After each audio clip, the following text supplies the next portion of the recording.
আসসালামু আলাইকুম everyone, this is Marjana from Ibrahim Marjana. আজকে চলে আসলাম আপনাদের সাথে ভীষণ মজাদার একটা রান্নার ভিডিও নিয়ে। আর আজকে আপনাদেরকে রান্না করে দেখাবো ঝাল ঝাল মুরগি ভুনা। এই রান্নাটা কম বেশি সবাই কিন্তু করতে পারে, তবু আমি যেভাবে রান্না করি সেটাই আপনাদের সাথে আজকে শেয়ার করব। একটা প্যানে সয়াবিন তেল দেওয়ার পরে এরপর দিয়ে দিলাম পেঁয়াজ কুচি, এরপরে অ্যাড করে দিলাম স্বাদ মতো লবণ। লবণটা দিলে পেঁয়াজটা খুব তাড়াতাড়ি ব্রাউনিশ কালার চলে আসে। পেঁয়াজটা অনেকটা বেরাস্তার মতো হয়ে আসবে, তখন এর মধ্যে দিয়ে দিলাম বাটা আর আদা রসুন বাটা। এই সব কিছুক্ষণ নেড়ে চেড়ে ভেজে নেওয়ার পরে এখন গুঁড়া মশলাগুলো অ্যাড করে দিব। আমি কিন্তু এই রান্নার মধ্যে কোনো আস্ত মশলা ইউজ করি না, তো আমি কিন্তু গুঁড়া মশলা দিয়ে এই রান্নাটা করে থাকি। এটা খেতে খুবই মজা হয়। তো দিয়ে দিলাম মরিচের গুঁড়া আর খুবই সামান্য পরিমাণে হলুদের গুঁড়া। এই রান্নায় আমি হলুদের গুঁড়া খুবই কম পরিমাণে ইউজ করি। এরপরে দিয়ে দিলাম ধনিয়ার গুঁড়া, জিরার গুঁড়া আর সামান্য একটু গরম মশলা। সবকিছু দিয়ে সামান্য একটু পানিও দিয়ে দিলাম মশলাটা কষিয়ে নেওয়ার জন্য। যখনই মশলাটা কষে আসবে তখনই কিন্তু এর মধ্যে আমি টমেটো কুচি ইউজ করছি। আর আজকের এই টমেটোটা কিন্তু আমার ফ্রোজেন করা ছিল, সো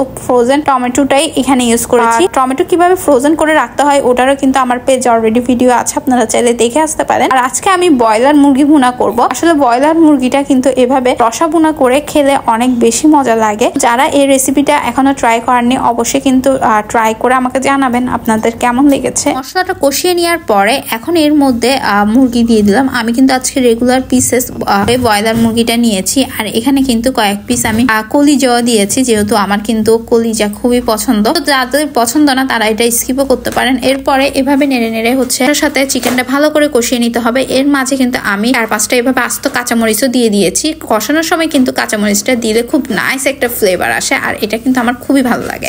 এই চিকেন রান্নায় আমি মশলাটা কষানোর সময় যতটুকু পানি দিয়েছি ওটাই। এরপরে কিন্তু এখানে আর কোনো ধরনের পানি ইউজ করি নাই। চিকেন থেকে যতটুকু পানি বের হবে ওটাতেই কিন্তু চিকেনটা সিদ্ধ হয়ে যাবে। দেখতে পাচ্ছেন এদিকে আমার চিকেনটা কিন্তু একেবারে সিদ্ধ হয়ে গিয়েছে। আর নামানোর আগে আমি সামান্য একটু ভাজা জিরার গুঁড়া দিয়ে নেড়ে চেড়ে দেন চিকেনটা নামিয়ে ফেলবো। আর এই ঝাল ঝাল চিকেন ভুনাটা কিন্তু আপনারা চাইলে পোলাও কিংবা গরম গরম সাদা ভাত অথবা পরোটার সাথে খেতেও কিন্তু অনেক বেশি ভালো লাগে। আর হাতে এই মজাদার চিকেন রসা ভুনাটা খেতে চান তাকে কিন্তু অবশ্যই মেনশন করে দিই। বেশিরভাগ সময় যখনই বাসায় কোনো কিছু থাকে না, শুধুমাত্র চিকেন থাকে, তখনই কিন্তু আমি চিকেনটা এভাবে রান্না করে ফেলি ঝটপট পাবে। আর খুবই মজা করেই কিন্তু এই চিকেনটা দিয়ে গরম গরম সাদা ভাত খাওয়া যায়। চিকেনটা কিন্তু সাথে এরকম আস্ত পেঁয়াজ দিয়ে খেতে আরো বেশি ভালো লাগে। আজকে আমার স্পাইসি খাওয়ার অনেক বেশি ক্রেভিংস হচ্ছিল, এই জন্য একেবারে নাগামরিচ নিয়েও বসে গেলাম। চিকেনের সাথে যে আস্ত কাঁচামরিচ ইউজ করেছি ওটা চিকেনের মশলা চিকেনের সাথে মাখিয়ে খেতে জাস্ট অসাধারণ লাগে। যারা এভাবে খাননি আমি বলবো একবার হলেও খাবেন, দেখবেন আপনারা কিন্তু এই চিকেন ঝাল ভুনার ফ্যান হয়ে যাবেন। সো এটা কতটা মজা হয়েছে